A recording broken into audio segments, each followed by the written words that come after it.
So just to refresh, if you missed the video yesterday, I'm going to launch a new series called How We Work, and we're going to run this as a long range, at least 12-month long, study, basically, a piece of research that we're scoping at the moment to really try and figure out what the trends are and what the performance drivers are of however it is that we find a balance in working between work from home, virtual, digital, and in the office, physical.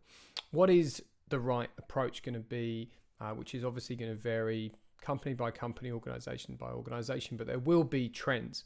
And in particular, we'll continue to take our view across America as well as Australia and into the UK, where we have a frame of reference as well. So today, we're just going to talk about what we see right now, primarily through our client interactions and the struggles that they're having, essentially trying to decide and then trying to make work today.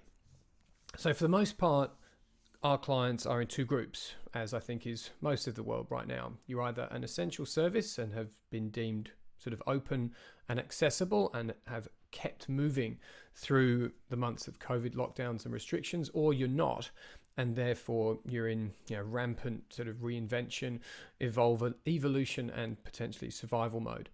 And for those two businesses or two groups of organizations, things are quite different. But they're also quite similar, because unless you've shut the doors or unless you've had no change on your work at all, and I haven't met anybody yet where the latter is the case, so if you're one of them, let me know. I'd be curious to talk to you. You've still had to figure out this changing workplace dynamic. And for the most part, the definitive factor has been, do you remain in the office? Do you keep an office space at all? Or do you have the majority, all of your workforce working from home?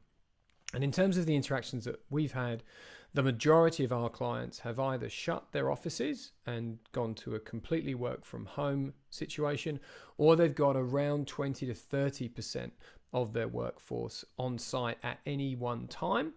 And then the rest are either on a rostered kind of roll in, roll out basis, or they're working from home. And what seems to be working best is when they can maintain the most of the sort of proximate contact like interactions, the digital interfaces where you make time for casual conversations, for well-being check-ins, for these spontaneous ideation sessions. I've seen a couple of clients with great examples of using message boards as a way for people to have those water cooler ideation sessions. So if you've got a problem, something you're wrestling with, put it on a group message board. Anyone at any time can come and leave a comment or leave a video or even sort of come up with a solution. Now, there's nothing novel about that. If you spend any time in innovation literature, you'll see that idea of hanging an idea in a communal space has been around for a very, very long time.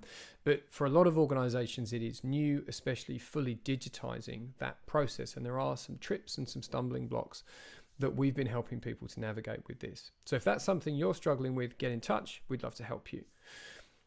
So there is also a group of our clients who have been categoric, and they have been really stringent in saying no office habitation at all for 2020. And we've got 3 clients so far that have said that. And what they're then looking at is really scoping the way to come into the office in the new year in a different way.